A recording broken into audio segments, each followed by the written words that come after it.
6. harjutus. Istun kandade vahele ja selili.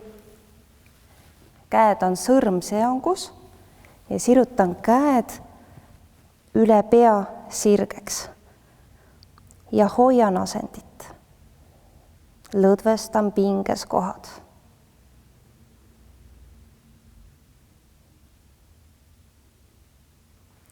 Ja lõdvestan.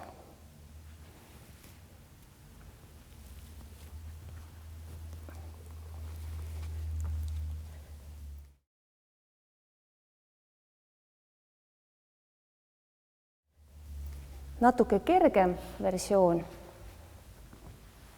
on selliselt, et üks jalg on sirge, teine kõver ja laskun selili.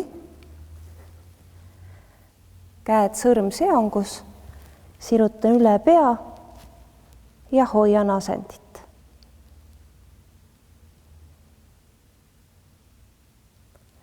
Kui teha ühe jala kaupa, siis kindlasti peaks tegema ka teise jalaga.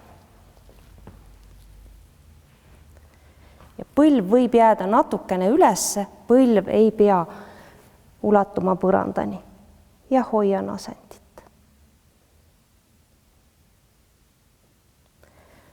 Kui valu on põlvedes või seljas, siis võib teha harjutust ka lihtsalt selili, käed sõrmseongus ja venitad ennast hästi-hästi pikaks.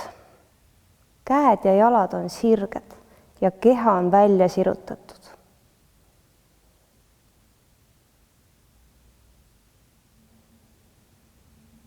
Ja lõdvestad.